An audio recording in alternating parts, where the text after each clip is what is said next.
एक कथा आती है सक्कू बाई, भगवान की परम भक्ता हुई सक्कू बाई।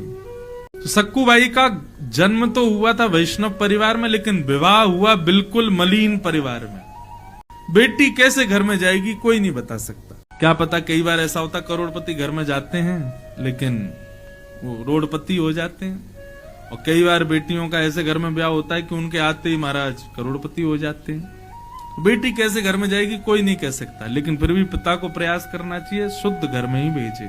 तो सक्कू बाई का जिस घर में ब्याह हुआ, उन लोगों ने पहले तो बड़ा आडंबर बनाया, तो सबको लगा कि अच्छे ही होंगे और बेटी का ब्याह कर दिया। परंतु बाद में पता चला भक्ष भक्ष खाने वाले दूषित लोग, सत्संग से कोई प्रीति नहीं, कथा में कभी जाते नहीं, तीर्थों में कभी उपस्थित होते नहीं, ऐसे परिवार में सक्कू बाई का विवाह हो गया।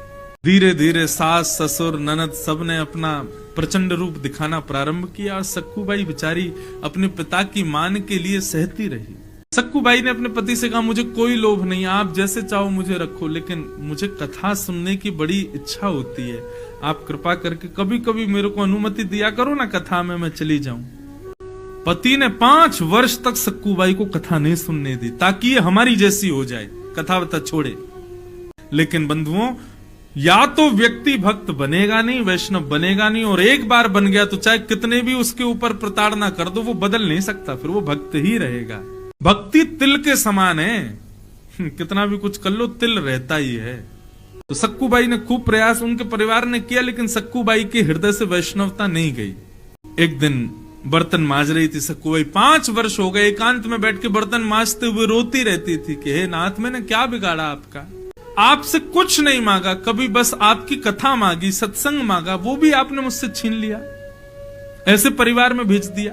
सक्कू बाई रोने लगी और रोते रोते बर्तन मांज रही थी, तभी कुछ कीर्तन की ध्वनि आने लगी।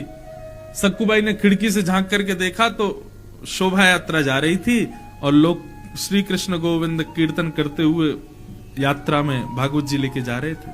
सक्कू बाई ने मन बनाया, बोले कि ये भागवत की कथा हमारे नगर में होने वाली है। मचल गई, आनंदित हो गई, बोले क्या करूं, कैसे करूं, मैं कहां से जाऊं कथा सुनो। 5 वर्ष हो गए हैं, मानो आज ऐसा लग रहा है मछली को जल मिल गया हो, प्यासे को पानी मिल गया हो। तड़पने लगी, किसी काम में मन ना लगे, मैं कैसे जाऊं कथा सुन लूं थोड़ी अपनी श्याम सुंदर की। सास के पास जाकर के बोली, माँ जी, मैंने आज तक आपसे कभी कुछ बात नहीं कही, कभी ऊंची आवाज में बात नहीं की, कभी कोई मनोकामना नहीं मांगी, आज आपसे कहना चाहती हूँ, हमारे नगर में कथा होने वाली है, अभी अभी शोभा यात्रा गई, आपकी आज्ञा हो तो मैं कथा सुन लूं। सास ने डांट दिया, बोले बर्तन अभी झूठे रखे हैं, कपड़े धोने के लिए रखे हैं, साफ सफाई करनी कौन करेगा, ये चलो सब काम करो, कहीं कथा वथा नहीं सुननी है।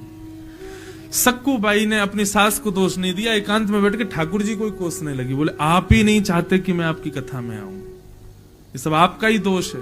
रोने लगी, जैसे ही रोने लगी इतने में ही ठाकुर जी से सहा नहीं गया और ठाकुर जी सक्कू बाई की सास का रूप धारण करके आ गए और सास बन करके आए सक्कू बाई के सामने, बिल्कुल वही अदा, तेज तर्रार बिल्कुल, और गए और जाकर के सक्कू बाई के सामने डंडा पीटते हुए बोले, ए सक्कू, हाँ माँ जी, चल आज के लिए छूट देती हूँ, जा कथा सुना। अब जैसे सक्कू बाई ने सुना, ये मेरी सास बोल रही है, माँ सच में जाऊं, हाँ जल्दी जा कथा सुन के, और सुन कुछ प्रसाद लाना मेरे लिए भी। अब तो सक्कू बाई को तो महाराज कुछ भाई नहीं, हाथ पांव धोए, बार बार अपनी मैया को प्रणाम करे, बार बार दंडवत करे, बोले कि आप सबसे अच्छी हो, आपसे अच्छा कोई नहीं है, आप बहुत अच्छी हो, बार बार हृदय से लगावे, आपको देख करके आज मेरी नजर उतारने का मन हो रहा है। सास बोली, अब जा रही है कि अभी रोक दूंगी मैं तुझे, चल बाहर जल्दी जा। सक्कू बाई दौड़ करके गई कथा में, खूब नाची, खूब कथा सुनाई, खूब रोई, आंखों से अश्रुधार बहे। 5 वर्ष बाद उसको कथा सुनने को मिली। लौट करके जब आई, असली सास बैठी थी द्वार पर। सक्कू बाई आई, आते ही बोली, माँ जी लो प्रसाद पाओ, आपने कहा था कथा का प्रसाद लाना। सास ने उठाया डंडा, बोले किससे पूछ करके तू कथा में गई थी?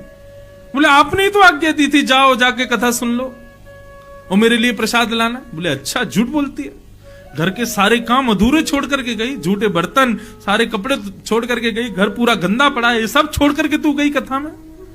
खूब डांटा, खूब फटकारा, विचार नहीं कर पा रही हुआ क्या, इन्होंने तो आज्ञा दी थी, यही मना कर रही है, चल पूरा घर गंदा पड़ा साफ कर।